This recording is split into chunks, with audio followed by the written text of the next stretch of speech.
Alright everyone, welcome back to the channel for another one of these Bitcoin updates. I'm seeing multiple rejections taking place across the board on lower time frames, higher time frames, volumes coming in, oscillators are heading down. What is the next move for Bitcoin? Let's find out in the chart, shall we? Well, diving right in our previous episode, we were talking about the price targets to look out for in the immediate short term for Bitcoin. We did this by drawing our Fibonacci's from our low to our high, and as you can see right down here, our 618 Fibonacci, 20,500 is where we said yesterday that we would be trading at the end of yesterday / today, and as you can see, we came all the way down and hit my first price target. Where's the second price target that we gave? Obviously, of course, at the next level down, your 786 Fibonacci at 19,200. At this moment in time, you can see Bitcoin is trading beneath these 618 Fibonacci, and if we draw our fibs from our low to our high on our most recent move, you can see we are sitting right on the edge of a capitulation. The 618 from low to high is 20,100, and as of the time of recording this, Bitcoin is sitting round about that 20,150 mark. So we're pennies away from breaking through this support and heading down to the next level of 19,200. Here's why I don't think 19,200 is going to hold, and here's the next level that I'm looking out for in the immediate short term after Bitcoin inevitably breaks beneath 20,100. So number one, the price action has already broken beneath the 786 Fibonacci once. We came up to some Fibonacci levels, like we said, from this high to this low. We got rejected off the 618 and we started to head down. So this is number one, why I don't think the 786 Fibonacci will hold. Number two, if we look at where the Fibonacci is, if we look at our volume profiles and look at where volume has previously been traded, the VPVR doesn't really have too much love for the 786 Fibonacci. And considering if we're going to be following the trend of lower lows and lower highs that we've been playing out for a while, it doesn't make sense why we would make our next pit stop at the 786 Fibonacci. So where could we potentially find a small amount of support over on the Bitcoin price? Well, if we do head over to the 4-hourly time frame, my target is of course what I mentioned over on my Twitter and in my previous YouTube video. This is this BART pattern. Another reason why you should follow me over on Twitter, I do post these charts in advance of some of my YouTube videos. So if you want to follow me over on Twitter, it is here at 618_cowboy. But moving back into my price prediction, what you can see is it would look something like this. If you're a little bit more conservative than me, you might be looking to draw out from the candle body close. This would be meaning that you're expecting Bitcoin to push down to the 18,700 price target to fulfill this BART pattern. And a BART pattern is simply a massive run up to the upside, the spiky hair, which is characterized by Bart Simpson, and then that massive run back down to the downside. These patterns are 100% valid, and if you do look back in the cryptocurrency markets, you can see many times where you have these straight runs up, spiky hairs, and then just as quickly as you went back up, you go all the way back down. I mean, if we look at this previous BART pattern that played out, you can see we came right down to the wick. So yeah, considering the last one played out so well, I wouldn't be fading the BART pattern at this moment in time. So the next level to the downside comes after Bitcoin closes 4-hourly candle body close beneath 20,100. Let's make it a little bit more conservative. I want to see a strong break beneath 20,000 with volume confirming the breakdown. Considering the 4-hourly EMAs are about to flip bearish as we are coming into this 20,100 zone, I think it's right around the corner. 1-hourly time frame EMA ribbons are already showing resistance at the 20,500 region, which if you remember from the start of the video, we said this was your 618 Fibonacci from your low to high. So let's move on. I want to show a couple of other opinions with you. You can see over here, this is basically a chart that's been playing out over on the monthly time frame for 1, 2, 3, 4, 5, 6, 7 months now.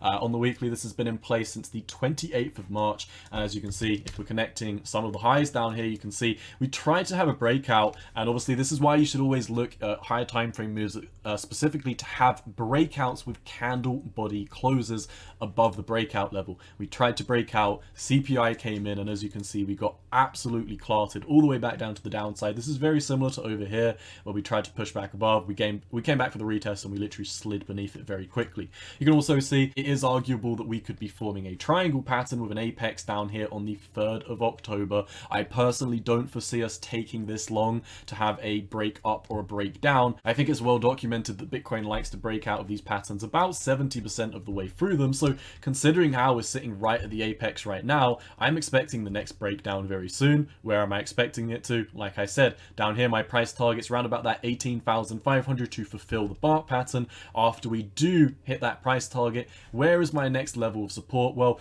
over on the higher time frames, you can see that if we come over to the weekly, the next levels of support really aren't built until about 16k, 17.5. So after we do obviously take out that 17.5 low, I think we're literally rocketing right to 16. And you know, I'm not exaggerating. What I mean is, as soon as we close a daily candle body close back beneath this 17,600, we're just going to rocket straight down. I think it's going to be one day where we just have an absolute not black swan event, but we just have a lot of blood in the streets trading on that day. Now, over on the 3-month time frame as well, or 6-month, 1 month, whatever you're looking at, you can see Bitcoin is literally sitting at the previous all-time high right now. So, you know, there's so many reasons why, if we do break beneath 20,000/19,900 approximately, you know, you're breaking beneath Fibonacci's, you're breaking beneath EMA ribbons, you're breaking beneath the previous all-time high, and then you're going to start getting magnetized back beneath the lows. I think it's pretty self-explanatory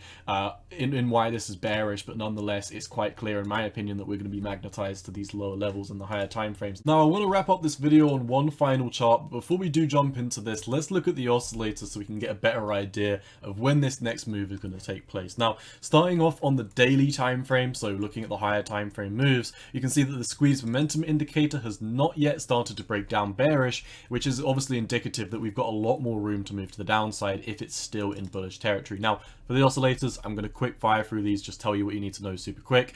Heading down to the MFI, we're quite overextended on this, where we have just come down for the heartline, but do bear in mind we are in a bearish trend, so coming all the way down from 22 all the way up to 58 very quickly is definitely going to allow enough momentum for the MFI to continue pushing back down to the downside. Similarly, over on the RSI, you can see we're just below the heartline, which, you know, really shows that there's not too much money in the markets right now flowing about, because if there was, the MFI would be more overextended with more buy orders coming in, but it's just another sign that there's not enough buyers in the market really right now stepping in to hold up the price. Moving on to the MACD, you can see the MACD is steadily approaching, or should I say it was steadily approaching the heartline after recently breaking back beneath it. Seems like we've made a lower high on this front as we are turning down very strongly. For the past 2 days, the histogram bars have been ticking down. The MACD is very fast moving, so I don't doubt that in the next couple of days, the daily MACD is going to flip bearish, and that is going to allow more momentum to come in. We're then going to see the squeeze momentum flip bearish as well, and then you're going to see the MFI and the RSI head down to these very dangerous levels. Now, you might also be looking at the RSI right now thinking, hey, you know, the RSI is at 47. What's the worst that can happen, right? Well, let's find out. Let's look at the last time when we were in a downtrend. So coming down from a peak, the last time we were in this type of scenario was the 18th of August, and we were at 47. We only went down to 33, right? So it couldn't have been too much of a bad move. Well, let's find out. 18th of August, where were we on the 18th of August? Let's pull up the chart.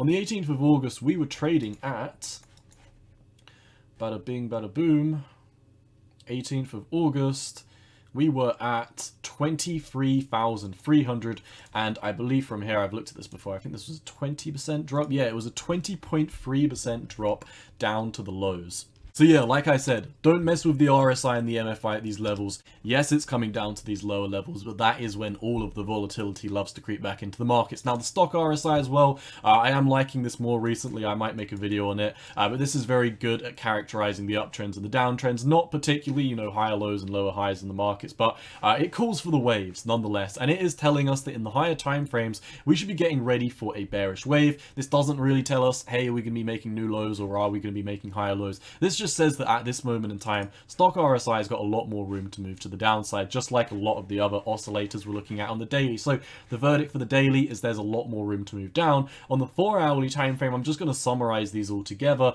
On the 4-hourly time frame, these are either oversold / coming to the neutral territory at this moment in time. So am I telling you to put your shorts in at this moment in time? Am I telling you to flip mega bearish now? No, I think if you're flipping bearish now and you've been bullish in the past week, you've been bullish in the past couple of months, you're flipping bearish at the wrong time. The time to flip bearish was months ago. I'm not saying that you should be bullish from this point outwards if you haven't flipped bearish, but I'm not saying that now is the time to short after dropping down from this range. What I am saying is I do have my eyes on the 20,100, 20,000/19,900 range. I think as soon as we start moving beneath that 19,900, that is when my next trade comes in. I might be letting you know about that over on Discord, so I will just plug the Discord quickly. If you do want to head over to the Cowboy Trades Discord, be sure to head down to the link down below in the description. But yeah, 4-hourly time frame, 1-hourly time frame, looks like we're starting to head up a bit. On some of the 1-hourly oscillators like the stock RSI, it's already saying we're topping out and the MFI is getting rejected from the heartline. So very, very interesting. In my opinion, the next breakdown, like I've been talking about, is right around the corner. I think we do it in the next day or so, but keep your eyes on that 20,000 level. As soon as we start pushing beneath there, it's curtains in my opinion. Now, wrapping up this video, I did want to talk about some of the financial conditions, liquidity with the stock market, and other things that you should be privy of for the next move of the stock market. But I decided, as there's quite a lot to talk about, I'm going to leave this to a separate video specified around the stock market. So for this, let's wrap up this video. I just want to show you this previous FOMC date chart very quickly. The red arrow is obviously pointing towards previous FOMC dates that we've had on the daily time frame, and this yellow arrow pointing towards the 21st, in which, if you need a reminder, we have our upcoming FOMC meeting in the next 7 days. So what I've done over here is very simple. There's multiple ways you can look at this. You can look at the rallies after the FOMC meetings. You can look at the candle body openings of the FOMC meetings. You can measure them from the highs. For this, I thought I'd keep it nice and simple. All we've done with this is put a horizontal ray midway through the candle body of every FOMC meeting. And what you can see with this is FOMC meeting, meeting by meeting by meeting, you slowly move down in price. And you know, sometimes I say slowly because with these two meetings there wasn't too much between them. With these two meetings over here, there wasn't too much between them, but with some of these you start to notice these massive landslides. And in my opinion, coming after the 21st, I think we could be witnessing something very similar like this, where we have a major capitulation until our next FOMC meeting. Hopefully we see the Fed pivot somewhere around about here. That's what I'd be looking out for, but nonetheless, I wouldn't be fighting the Fed with this one. I'll be keeping you up to date on everything you need to know about the FOMC meeting, the Fed, the monetary policy, when is the time to switch. But for now, my friends, that is all I've got to update you on. Quick summary. Once again, as soon as we break beneath 20,000/19,900, that is when I plan on shorting the market. I think as we break down from there, I've got my eyes on 18,700. I'm going to be conservative on this short and pull a lot of profits at 18,700. But if we do find ourselves taking out this wick at 18,500, then in my opinion, we'll be heading right back down to the low, and I'll present you with some more perfect opportunities to short this market. But for now, my friends, as always, all I've got for you today. Cowboy out. Peace.